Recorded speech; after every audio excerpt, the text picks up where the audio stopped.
నమస్తే, welcome to BCN news. నా పేరు మానస. ముందుగా ముఖ్యాంశాలు. అవంతి రాజీనామాపై స్పందించిన మాజీ మంత్రి అమర్నాథ్, వైసీపీకి ఎలాంటి నష్టం లేదని వ్యాఖ్య.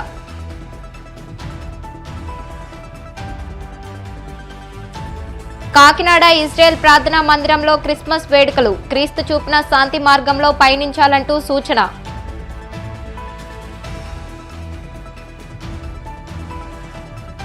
సినీ నటుడు అల్లు అర్జున్ ను అదుపులోకి తీసుకున్న పోలీసులు, కేసు కొట్టేయాలంటూ కోర్టులో పిటిషన్.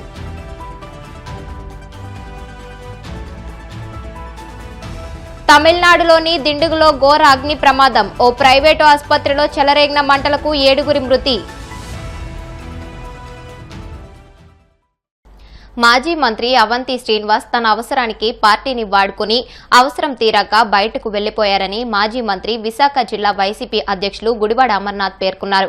అవంతి శ్రీనివాస్ పార్టీ నుంచి వెళ్లిపోవడం వల్ల వచ్చిన నష్టమేమీ లేదని, అలాగే లాభం కూడా లేదని విమర్శించారు. రైతులు పడుతున్న ఇబ్బందులపై వైసీపీ అధినేత జగన్మోహన్ రెడ్డి ఇచ్చిన పిలుపు మేరకు రాష్ట్ర వ్యాప్తంగా వైసీపీ నాయకులు జిల్లా కలెక్టర్లకు వినతి పత్రాలు అందజేయనున్నట్లు తెలిపారు. అందులో భాగంగానే విశాఖ నగరంలోని మాజీ మంత్రి జిల్లా వైసీపీ అధ్యక్షుడు గుడివాడ అమర్నాథ్ ఆధ్వర్యంలో జిల్లా పరిషత్ జంక్షన్ నుంచి కలెక్టర్ కార్యాలయం వరకు ర్యాలీ నిర్వహించి అనంతరం జిల్లా అధికారికి వినతి పత్రం అందజేశారు. అనంతరం అమర్నాథ్ మాట్లాడుతూ కూటమి ప్రభుత్వం రాష్ట్రంలో రెడ్ బుక్ రాజ్యాంగం అమలు చేస్తుందన్నారు. ఈ కార్యక్రమంలో పెద్ద ఎత్తున పార్టీ నాయకులు, కార్యకర్తలు పాల్గొన్నారు. అధ్యక్షులు మాజీ ముఖ్యమంత్రి శ్రీ వైఎస్ జగన్మోహన్ రెడ్డి గారి పిలుపు మేరకు రాష్ట్రంలో ఉన్నటువంటి 26 జిల్లా కేంద్రాల్లో ఉన్నటువంటి కలెక్టర్ కార్యాలయాల్లో ఆ జిల్లా కలెక్టర్లకి రాష్ట్రంలో ఉన్నటువంటి రైతులు ఎదుర్కొంటున్నటువంటి ఇబ్బందులు, గతంలో ఈ ప్రభుత్వం అధికారంలోకి రావడం కోసం ఎన్నికల్లో ఇచ్చినటువంటి హామీలు, ముఖ్యంగా ఇప్పుడు ధాన్యం కొనుగోలుకు సంబంధించినటువంటి దాంట్లో నష్టపోతున్నటువంటి రైతులకు సంబంధించినటువంటి అంశాలు, అలాగే క్రాప్ ఇన్సూరెన్స్ సంబంధించి రాష్ట్రంలో ఉన్నటువంటి రైతాంగం పడుతున్నటువంటి ఇబ్బందులు, వీటన్నిటిని కూడా ప్రభుత్వం మీద ఒత్తిడి తీసుకొచ్చేటువంటి దానికి నాయకత్వం అంతా కూడా ప్రతి జిల్లా కేంద్రంలో కూడా ఒక నిరసన కార్యక్రమాన్ని నిర్వహించి కలెక్టర్లకి రిప్రజెంటేషన్ ఇచ్చేటువంటి కార్యక్రమాన్ని ఈ రోజు చేపట్టడం జరిగింది. వైఎస్ఆర్ రైతు భరోసా కార్యక్రమం కింద 13,500 రూపాయలు సంవత్సరానికి ప్రతి రైతుకి పెట్టుబడి సాయం కింద అందించేవాళ్ళం. మీ ప్రభుత్వం రాకముందు ఏమని మాటిచ్చారు? ఎన్నికల్లో రైతులకు ఏం చెప్పారు? మేము అధికారంలోకి వస్తే 13,500 కాదు, సంవత్సరానికి 20,000 ఇస్తామన్నారు. రైతు భరోసా కార్యక్రమం కాదు, మా పేరు అన్నదాత సుఖీభవ అని చెప్పి పెడతామని చెప్పని అన్నారు. సూపర్ 6 లో ఇది ఒక హామీ అన్నారు. రాష్ట్రంలో ఉన్నటువంటి దాదాపు 50 లక్షల పైచిలకు రైతు కుటుంబాలకి న్యాయం చేస్తామని చెప్పారు. అయితే 50 లక్షల కుటుంబాలకి 20,000 రూపాయలు చెప్పిన పెట్టుబడి సాయం అందించాలంటే 10,000 కోట్ల రూపాయలు ఏదైతే బడ్జెట్ లో పొందుపరచాల్సి వస్తే మొన్న పెట్టినటువంటి బడ్జెట్ లో కనీసం రూపాయి కూడా బడ్జెట్ లో పెట్టేటువంటి పరిస్థితి లేదు. ఖరీఫ్ పోయింది, రబీ వచ్చింది, ఇప్పటికీ కూడా రైతుకి ఆ రైతు భరోసా కార్యక్రమం ఎక్కడ 20,000 రూపాయలు ప్రభుత్వం ఎప్పుడు ఇస్తుందా అని చెప్పి ఈ రోజు ఎదురు చూస్తున్నటువంటి పరిస్థితులు. 6 హామీలు అని చెప్పి సూపర్ 6 అని చెప్పి ఇప్పటికే మీ ప్రభుత్వం డక్అవుట్ అయిపోయేటువంటి పరిస్థితి ఉంది. ప్రజల పక్షాన, రైతుల పక్షాన ఒక రిప్రజెంటేషన్ ప్రభుత్వానికి ఇవ్వడానికి ముందుకు వస్తే రిప్రజెంటేషన్ తీసుకోవడానికి భయం ఏంటని అడుగుతా ఉన్నాం. ఈ స్థాయిలో పోలీసులు పెట్టి దాడి చేయించాల్సినటువంటి అవసరం ఏముందని అడుగుతా ఉన్నాం. దేనికి భయపడతా ఉన్నారు? ప్రజలకి మీరు సమాధానం చెప్పాల్సినటువంటి అవసరం ఉంది. ప్రజల పక్షాన నిరంతరం వైఎస్ఆర్ కాంగ్రెస్ పార్టీ పోరాటం చేస్తుంది. ఏది ఏమైనప్పటికీ ప్రభుత్వం దిగి వచ్చే వరకు రైతులకి, మహిళలకి, యువతకి, ప్రతి ఒక్కరికి న్యాయం చేసేంత వరకు వైఎస్ఆర్ కాంగ్రెస్ పార్టీ జగన్మోహన్ రెడ్డి గారి నాయకత్వంలో పోరాటం చేస్తుందన్నటువంటి విషయాన్ని మరొకసారి మీ ద్వారా ప్రజలందరూ కూడా తెలియజేస్తా ఉన్నాం. ఫస్ట్ నుంచి వైఎస్ఆర్ కాంగ్రెస్ పార్టీ స్టాండ్ ఒకటే. ఎవరు పార్టీ బారినా ఆ పార్టీ నుంచి సంక్రమించినటువంటి పదవి ఏదైతే ఉందో దాన్ని రాజీనామా చేసి వెళ్లాలన్నటువంటిది మా పార్టీ వాళ్ళకి డిమాండ్. ఈ ప్రొసీజర్ మా పార్టీ నుంచి వెళ్ళిపోయారు, రాజీనామా చేశారు. సరే, ఆ పార్టీ నుంచి తీసుకునే దానికి ఆ పార్టీ ఇంట్రెస్ట్ తీసుకోవాలా లేదా అనేటువంటి. సో మా పార్టీ నుంచి వచ్చినటువంటి పదవి కాకపోతే ఇప్పుడు ఏమవుద్ది? మా బలం లేదు కాబట్టి ఆటోమేటిక్ గా వాళ్ళకే వస్తుంది. సో ఏదేమైనప్పటికీ మేము కూడా కొన్ని నిర్ణయాలు పార్టీగా మేము చేసినటువంటి కొన్ని నిర్ణయాల్లో కొన్ని పొరపాట్లుగా అంటామా లేకపోతే నిర్ణయాలు అంటామా, వీటిని కొంత సమీక్షించుకోవాల్సినటువంటి అవసరం ఉంది. ఇప్పుడు చెప్పినట్టు ఇందాక మాట్లాడుకున్నటువంటి వ్యక్తుల గురించి కానీ, లేదా మీరు ఇప్పుడు ప్రస్తావించినటువంటి పార్లమెంట్ సభ్యుల గురించి కానీ ఇవన్నీ కొంత చర్చ జరగాలి. దీని మీద కూడా డెఫినెట్ గా జగన్మోహన్ రెడ్డి గారు బ్రెయిన్ స్టార్మింగ్ అనేటువంటి జరుగుతుంది. అందుకే వచ్చే నెల నుంచి కార్యకర్తలతో కూడా పెద్ద ఎత్తున రాష్ట్ర వ్యాప్తంగా సమావేశాలు నిర్వహిస్తా ఉన్నారు. వీటన్నిటి మీద కూడా చర్చ. స్క్రాప్ అనేటువంటిది ఎప్పుడు ఉంటుంది. ఇందాక నేను చెప్పిన మ్యానుఫ్యాక్చరింగ్ యూనిట్ లో రా మెటీరియల్ వస్తుంటది, స్క్రాప్ వెళ్ళిపోతుంటది. ఎవరు ఏంటి ఇప్పుడు వాళ్ళ అవసరాల కోసం. అందుకే అంటున్నా ఇటువంటి కార్యక్రమాలు మరో 2-3 కార్యక్రమాలు జరిగితే ఆయన నిన్న ఎందుకు పెట్టాడు? ఈ రోజు రాలేక. మొన్న మీటింగ్ వచ్చారు, మొన్న ఇష్టం లేదు రావడం మానేయొచ్చు కదా. అంటే రేపు ఈ పాదయాత్ర చేయడానికి కష్టమా, లేకపోతే వాళ్ళ నాయకుల్ని పిలిపించి ఈ కార్యక్రమంలో పాల్గొనమని చెప్పడానికి కష్టమా? సరే, రాజకీయాలు ఏదన్నా వాస్తవంగా ఆయన నిజంగా వ్యక్తిగత కారణాలు మరొకటి అయితే అందులో తప్పలేదు, మనం ఎవరు అడగడానికి కానీ ప్రశ్నించడానికి కానీ లేదు. కానీ బ్రిటిష్ పరిపాలన లేకపోతే ఇంకోటి అక్కడి నుంచి చెప్పిస్తే మేము చెయ్యాలా? మరి అక్కడి నుంచి ఇచ్చిస్తే మంత్రి పదవి తీసుకున్నప్పుడు మరి అక్కడి నుంచి పిలిచిస్తే మరి పదవులు చేయవండి నువ్వు. మరి అక్కడి నుంచే చెప్పారు కదా నీకు మంత్రి పదవి వచ్చిందని. అక్కడి నుంచి పిలిచి మంత్రి పదవి ఇచ్చినప్పుడు మా రూమ్ నుంచి పిలిచినప్పుడు ఆ మంత్రి పదవి తీసుకోవడానికి మీకు ఇబ్బంది లేదు, కానీ అక్కడి నుంచి పిలిచి రోడ్డు ఎక్కి ధర్నా చేయమంటే మీకు కష్టం వచ్చిందా? నేనేం మాట్లాడితే మళ్ళీ మీరే లేనిపోని గురువుని తీసుకొచ్చి నాకు అంట. నెల్లూరు జిల్లా కావలి పట్టణంలోని తెలుగుదేశం పార్టీ కార్యాలయంలో ఎమ్మెల్యే కృష్ణారెడ్డి సీఎం సహాయ నిధి చెక్కులను లబ్ధిదారులకు అందజేశారు. ఈ సందర్భంగా ఆయన మీడియాతో మాట్లాడుతూ చంద్రబాబు నాయుడు ప్రభుత్వం ప్రజలను అన్ని విధాలా ఆదుకుంటుందని అన్నారు. అలాగే కావలికి చెందిన బీద మస్తాన్ రావు రాజ్యసభకు ఎంపీగా ఎన్నికవడం ఎంతో సంతోషంగా ఉందన్నారు. రెవెన్యూ సదస్సుల ద్వారా భూ సమస్యలను పరిష్కరించుకోవాలని కోరారు.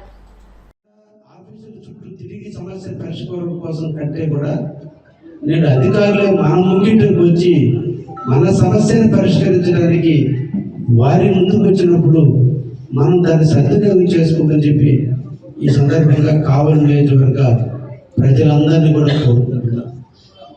అదేవిధంగా కావలికి ఎనలేని సేవలు చేసినటువంటి సోదరుడు బేదా మస్తాన్ రావు గారు ఈ రోజున తెలుగుదేశంలో చేరటం, వారు నిన్నటి రోజున రాజ్యసభ ఎంపీకి నామినేషన్ వేయటం, ఈ నామినేషన్ కార్యక్రమంలో నేను పాల్గొంచుకోవడం, రేపు లేదా ఎల్లుండి యునానిమస్గా కూడా ఈరోజు మన కావలిలో ఉన్నటువంటి వ్యక్తి, కావలికి సేవ చేసినటువంటి వ్యక్తి మరొకరు కావలి సేవ చేయడానికి సభ్యుడిగా రాబోతున్నందుకు కావలి తెలుగుదేశం పార్టీ వారిని స్వాగతిస్తూ, ఒక మంచి వ్యక్తి కావలికి సేవ చేసే దాంట్లో నాతో కలిసి పనిచేయడానికి వస్తున్నందుకు, ఆ అవకాశాన్ని కావలి నియోజకవర్గానికి ఇచ్చినందుకు రాష్ట్ర ముఖ్యమంత్రి వర్యులు శ్రీ నారా చంద్రబాబు నాయుడు గారికి, రేపటి రోజున యునానిమస్గా గెలిగిపోతున్న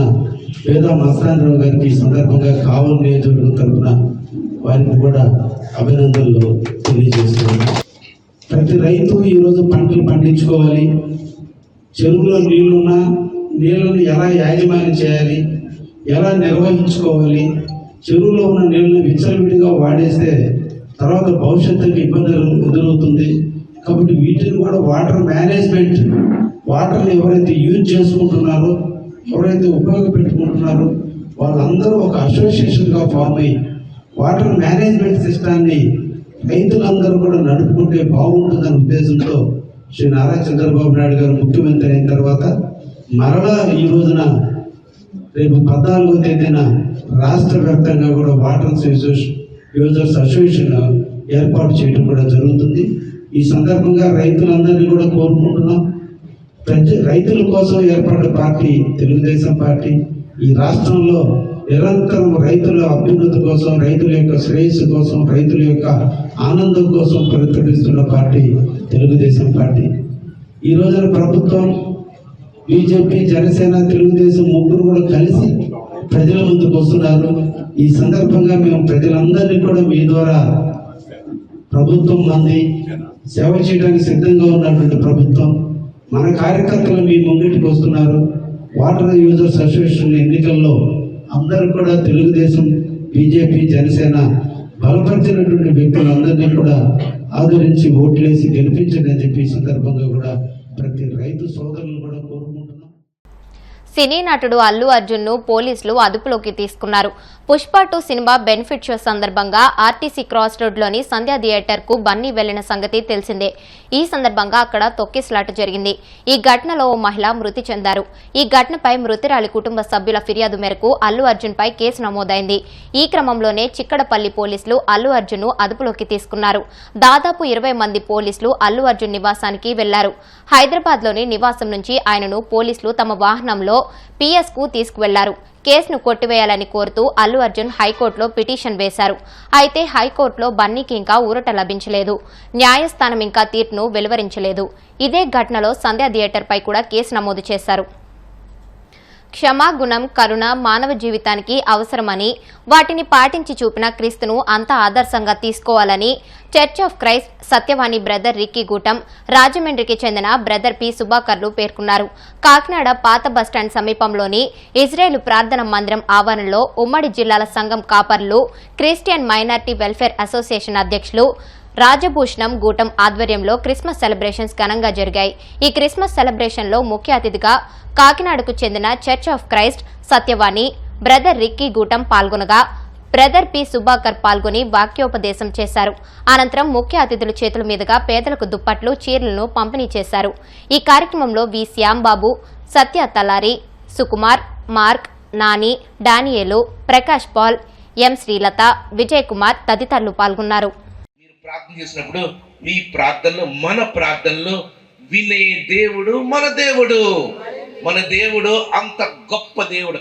ఇంకా అండి మన దేవుడు వింటాడండి. మన దేవుడు మనం తండ్రి అని పిలుస్తాం. అందుకనే ఒక తండ్రికి పిల్లవారికి ఎప్పుడు ఎక్కడ ఎందుకు ఇవ్వాలో ఒక తండ్రికి తెలుసు.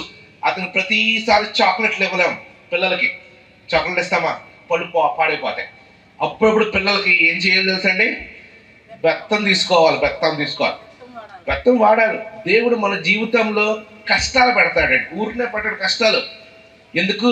రేయ్ నేనున్నాను, మర్చిపోకు నన్ను అని ఆయన్ని జ్ఞాపం చేసుకోవడానికి ఆ కష్టాలు మనకు వచ్చి. క్రీస్తు కూడా కష్టాలు వచ్చినాయి.